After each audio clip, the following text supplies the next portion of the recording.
Hello everyone, it's me again and I'm going to read you another traditional tale. This time I'm going to read Goldilocks and the Three Bears. Again published by Ladybird Treasured Tales.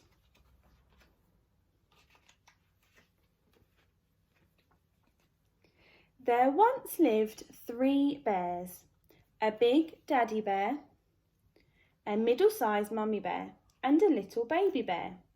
The bears lived together in a cottage in the woods. Every morning, Mummy made porridge for breakfast. One day, after Mummy Bear had cooked the porridge, she poured it into 3 bowls. "It's too hot to eat now," she said. "Let's go for a stroll while it cools down." Daddy Bear shut the door and off they went. Nobody noticed the little girl hiding in the garden. Can you see where she's hiding?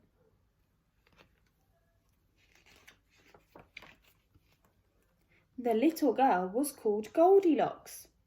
Feeling curious, she lifted the latch on the door and crept inside to look around.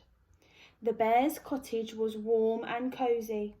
The kitchen dresser was stacked with cheery plates and happy pictures lined the walls. "Breakfast!" gasped Goldilocks, spying the kitchen table. It had been set for 3. There was a big bowl, a middle-sized bowl and a tiny bowl. Each one was full of creamy porridge. Goldilocks took a mouthful of porridge from the big bowl on the table.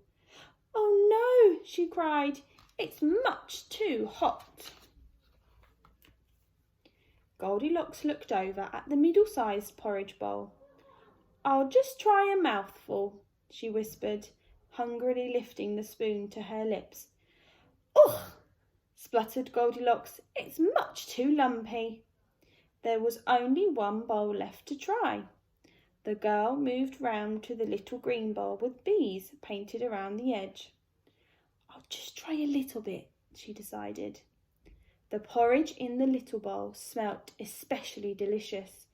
Goldilocks pulled up a chair and dipped in the spoon lying alongside it. She beamed. "This porridge is just right." This breakfast wasn't too hot and it wasn't too lumpy. The little girl liked it so much, she ate it all up. Do you like porridge? Goldilocks couldn't resist tiptoeing into the bear's cosy living room. 3 chairs stood in front of her, arranged in a neat row. Goldilocks climbed onto the tall chair. "Oh no," she frowned, "this is much too hard." The little girl walked over to the pink middle-sized chair. She sank deep into the cushions. "Definitely not," said Goldilocks. "This one is much too soft." There was only one chair left to try. "This chair is just right," she smiled, just before the leg broke with a loud snap. Oh dear. All this made Goldilocks feel very tired. She crept into the bear's bedroom. "This bed is much too hard," sighed the girl, lying on the big blue bed. She jumped into the middle-sized bed next, but it was much too soft. Finally, Goldilocks rested her head on the littlest bed. "This bed is just right," she murmured, drifting off to sleep. Just then, the 3 little bears returned from their walk. Daddy Bear looked around the kitchen. "Who's been eating my porridge?" he bellowed in a booming voice. Mummy Bear stared at the splodges on the tablecloth. "Who's been eating my porridge?" she cried.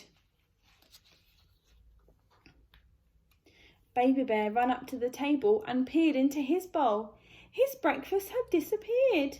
"Who's been eating my porridge?" he gasped. "It's all gone." Mummy Bear comforted Baby Bear while Daddy Bear strode into the living room. What's he going to find in the living room?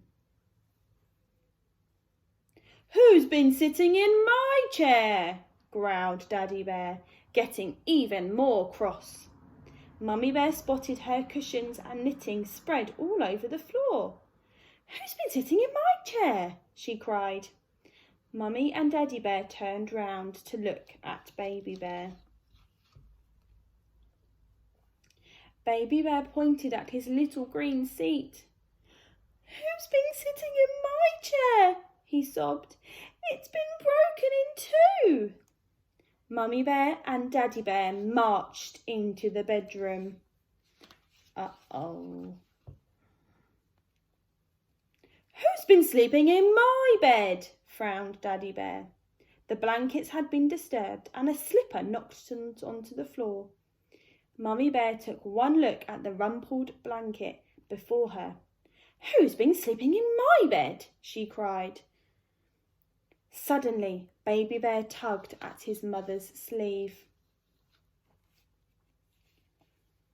"Who's sleeping in my bed?" shouted Baby Bear. "Look, she's still here." Goldilocks woke up with a start. "Oh my!" she squealed, running out of the bedroom and down the stairs. Goldilocks fled out of the door and into the woods. She didn't stop until the cottage was far behind her. The three bears never saw the naughty little girl again.